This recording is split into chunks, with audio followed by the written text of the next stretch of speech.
Imagine for a second, you're sitting down in the year 2026. Okay. You open up a brand new poem from a contemporary Taiwanese author, and as you read it, you realize something kind of wild. Right. It perfectly follows this incredibly strict thousand-year-old structure from the Tang Dynasty. Which is not what you'd expect from modern literature. Not at all. I mean, Yeah. what if the key to navigating the hyper-connected, AI-driven anxiety of our modern world isn't like a new app or a biohack? Yeah. What if it's actually a set of rigid, demanding poetry rules written centuries ago? It sounds totally counterintuitive. We usually assume that to solve modern problems, we need modern tools. Exactly. But sometimes, and this is really the crux of it, an ancient vessel is literally the only thing capable of holding the sheer complexity of the contemporary mind. Which brings us to the fascinating subject of today's deep dive. We are looking at a literary work titled The Journey of Awakening. Yes, a really remarkable piece. And on the table in front of us, we have a few sources. First, an original Chinese poem published right now in the year 2026 by a contemporary Taiwanese author. Not the primary text.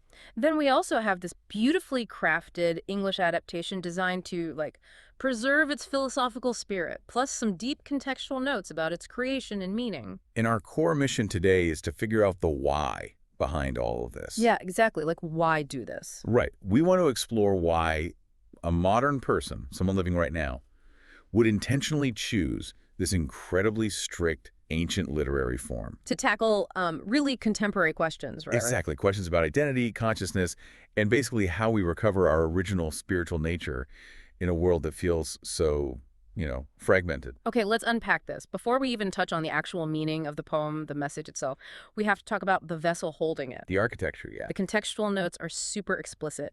This author wrote the poem in a classical form called Qiyan Lüshi. Yes, which translates to 7-character regulated verse. Right, and we need to clarify, heavily, that we are not dusting off an ancient scroll discovered in a tomb here. No, not at all. This is a modern practice composition written in 2026. It's just wild to me. Well, it shows that classical Chinese poetry is a living, breathing literary tradition. It's not just a historical artifact resting behind glass somewhere. Right, modern writers are actively using it today to explore humanity's place in the cosmos. Exactly. I was actually trying to drum up a good analogy for you as you're listening. The closest Western comparison I could think of is imagining a contemporary English novelist deciding to exclusively write Shakespearean sonnets. That's a pretty good comparison. Yeah, using sonnets to explore themes of social media burnout or artificial intelligence. With the strict iambic pentameter and the rigid rhyme scheme. But looking at the sources, it seems like Chinese regulated verse imposes even more demanding structural discipline than a sonnet. Oh, significantly more. Is writing in this ancient form just a nostalgic academic exercise? Coding a modern app in a dead programming language just to flex? What's fascinating here is that it's actually the exact opposite of an imitation or an ego trip. It's a continuation of a living tradition. Okay, how so? Well, the strict form actually forces a deeper level of focus. Think about it. In 7-character regulated verse, the poem has exactly 8 lines. Okay, 8 lines. And each line has exactly 7 characters. But the real discipline is in the tonal meter and the parallelism. Right. The contextual notes mention strict tonal patterns. How does that work in practice? Because on the surface, it sounds incredibly restricting. It is restricting, but by design. The Chinese language relies on tones, traditionally categorized as either level or deflected. Okay. The regulated verse dictates exactly where a level tone or a deflected tone must fall in a line. It creates this very specific, almost mathematical sonic architecture. So wait, you can't just choose the best word for the meaning you want to convey. No, you have to choose a word that fits the exact musical note required for that specific syllable in that specific line. Wow. That sounds And then you add syntactic parallelism, which is mandatory in the middle 4 lines. mandatory. Yes. This means line 3 and line 4 must be perfect grammatical mirrors of each other. I mean, that sounds agonizing. If the second character of line 3 is a verb denoting motion, the second character of line 4 must also be a verb denoting motion. Okay, wow. If the 5th character of line 3 is a color, the 5th character of line 4 must be a color. You're essentially solving a multidimensional linguistic puzzle while also trying to express profound philosophical truth. Exactly. When you impose constraints that severe on your writing, it fundamentally alters your cognitive process. I like to think of it like a diamond press. A diamond press. Yeah. If you have scattered carbon, which we can compare to the, chaotic, anxious, sprawling thoughts of a modern mind, Right. if you just leave it alone, it stays loose and unstructured. Like free verse. Exactly. But if you subject that carbon to immense, unyielding pressure within a rigid, confined space, it transforms. It becomes a diamond. Right. Brilliant, clear, and impenetrable. For a contemporary author, the intense pressure of the seven-character regulated verse forces a distillation of thought. Because there's literally zero room for fluff. Exactly. The constraint actually generates a level of philosophical clarity that free verse simply does not demand. That makes perfect sense. The discipline of the form is actively forging the discipline of the mind. Precisely. And that actually serves as a perfect bridge to the text of the 2026 poem itself, right? Because that exact same theme of discipline is really the beating heart of its core message. Oh, absolutely. The form and the function are completely inseparable here. The journey of awakening is fundamentally an exploration of recovering one's original spiritual nature. Yes, but crucially, it insists that this recovery requires immense, sustained effort. Right, and what immediately stood out to me is what this poem vehemently rejects. The idea of sudden enlightenment. Exactly. In modern pop culture, and definitely in a lot of wellness spaces, we get sold this idea of enlightenment as this sudden, dramatic lightning bolt revelation. The cinematic aha moment. Yeah. You meditate on a mountaintop for a weekend, you drink the right green juice, and boom, sudden epiphany, you're totally fixed. It's deeply appealing to a fast-paced society because, well, it promises a shortcut. But it's ultimately a very passive view of spiritual development. Because you're just waiting to be struck by divine inspiration. Right, you're passively waiting. But this poem completely discards that passive waiting. Awakening is portrayed as an active, deliberate process of self-cultivation. It requires effort, refinement, and expansion. It's less like winning the spiritual lottery and way more like going to the spiritual gym. You literally have to put in the reps. The spiritual gym is a great analogy. It places the agency of spiritual development entirely back into the hands of the individual. You can't just sit there. No, you have to do the work. Though I'd argue it's actually much more demanding than a gym, because a gym implies a separate space you eventually get to leave. Oh, right. You go back to your real life afterward. Exactly. But what this poem describes is a total, continuous reshaping of your everyday existence. And the philosophical foundation backing this up is super complex, too. The author synthesizes Taoist, Confucian, and Buddhist traditions. Yes, and fluidly. It draws from them without belonging exclusively to any single one. How do those distinct philosophies actually interact within the mechanics of the poem? Well, they act kind of like different gears in the same machine. Okay. You have the Confucian emphasis on rigorous, daily self-improvement and moral refinement. The discipline part. Right. Then you pair that with the Taoist concept of stripping away artificiality to return to a state of natural harmony. Okay, I see. And then you layer in the Buddhist focus on the nature of consciousness and the illusions of the self. So the modern journey of awakening needs, like the effort of the Confucian scholar, the natural flow of the Taoist sage, and the mindfulness of the Buddhist monk all at once. Exactly. It's a comprehensive workout routine, to stick with your gym analogy. So how exactly does this active refinement happen? Because the English adaptation maps this out through a really specific progression of imagery. Let's trace that progression. We can track the workout routine, so to speak. Yeah, let's walk through the 6 stages. It starts with what we might call the forgotten spirit. Right. The English adaptation opens with mind pellucid, through the world I fare, to find the long-lost spark divine and rare. That word pellucid is so striking. It means brilliantly clear or translucent. Yes, it implies that the speaker is navigating our modern chaotic world, but they aren't doing it blindly. They've deliberately cleared their mind to search for this buried thing, the long-lost spark. It's a very optimistic starting point, actually. Because it implies our spiritual nature isn't, permanently destroyed by modern life. It's just obscured. Exactly. It's obscured, and finding it requires an initial act of intention. But intention alone isn't enough. No, which is where the poem shifts gears entirely into the second phase. Primal vitality. Here's where it gets really interesting. The speaker says, "My hammer swings to forge my primal might." The effort required is massive. I mean, think about that imagery. A swinging hammer, a forge. We're talking about an anvil, fire, and striking metal. Yes. When we think of traditional Eastern spiritual poetry in the West, We are so conditioned to expect very serene, passive imagery, you A know. lotus blooming on a still pond. Exactly, or a crane flying across a pale moon, but a hammer swinging. That is so visceral. It really is. It's greedy. It requires muscle, sweat, and kinetic energy. It's a profound disruption of that serene stereotype. It tells the reader that self-cultivation is not always a peaceful retreat into silence. Sometimes it's violent. Sometimes it is a demanding, fiery reconstruction of the self. Hmm. You are the blacksmith, and your chaotic ego is the raw iron. You're literally hammering away the impurities, the modern distractions, the false identities. To forge something durable. And all of that brutal, heavy, metallic effort eventually pays off, leading into the third stage, the unfolding soul. The text reads, "The soul unfolds and takes its form in light." Notice the stark transition in physics there. Yeah, from heavy iron to light. We move from the heavy gravitational force of the swinging hammer directly into the weightless, radiant image of the soul taking form in light.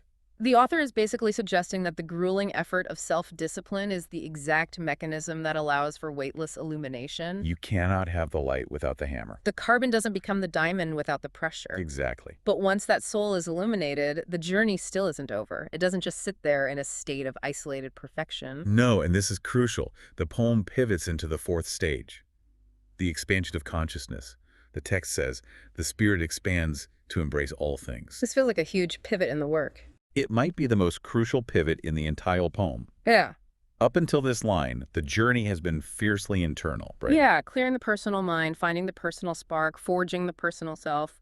But true awakening in this tradition is not about becoming a perfect, isolated island of enlightenment. Right. Once the inner self is refined and illuminated, it has to breach its own borders.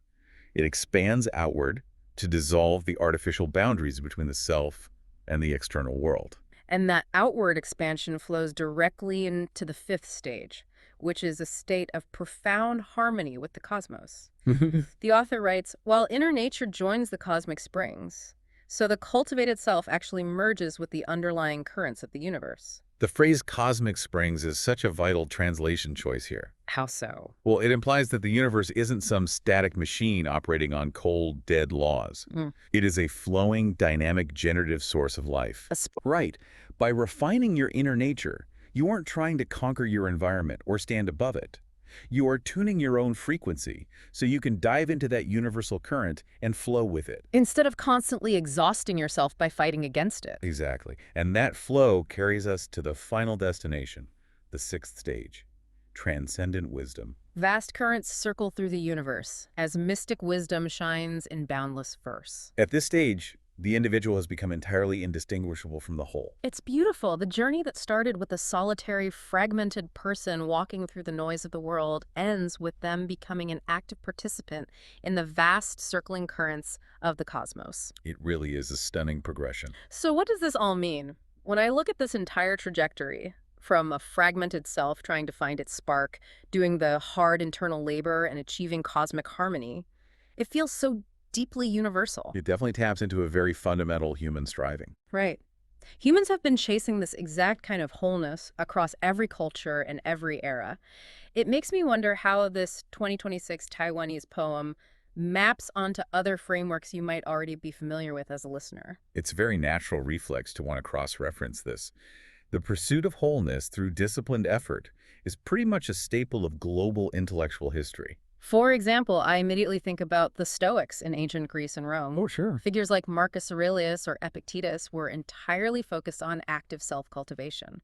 They used intense mental discipline to align their actions with the logos, the rational order of the universe. Very active process, yes. Or consider Plato, who famously wrote about the philosopher's painful, effortful ascent out of the dark cave of shadows and into the blinding light of universal truth. We can even look at modern psychology. Exactly, like Carl Jung's process of individuation. Yes, Jung. He argued that we have to do the grueling, often painful internal work to integrate the shadow and the fragmented parts of our psyche into a unified self. That internal hammering, so to speak. Right, so I have to challenge this a bit.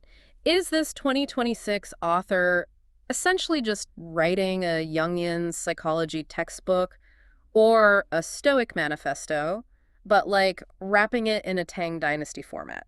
That's a fair question. Are all these traditions just saying the exact same thing in different languages? If we connect this to the bigger picture, we can see that while they do share the same overarching ambition, which is achieving wholeness through sustained effort, the underlying mechanics are actually radically different. Really? Yes, the poem we are dissecting offers a uniquely Chinese synthesis that diverges pretty sharply from Western thought. Let's complicate that a bit. Where exactly is the point of divergence? Because the Stoic idea of aligning with the logos sounds awfully similar to joining the cosmic springs. It does sound similar, but the divergence lies in the concept of dualism. Dualism. Okay. In many Western traditions, take Plato or traditional Christian theology as prime examples, there is a hard boundary between realms. The physical and the spiritual. Right. There is the flawed, material, earthly world down here and the perfect, divine, spiritual realm up there. And the goal is usually to escape the bottom one to get to the top one. Exactly. The ultimate goal is to transcend or overcome the material world to reach the divine. And even with a Jung, the process of individuation is framed almost exclusively as a psychological achievement. Meaning it happens entirely inside your own head. Right. It happens internally, within the isolated boundary of the individual mind. So in the West, you are either trying to escape the physical world or you are trying to fix the self entirely inside the self. Precisely.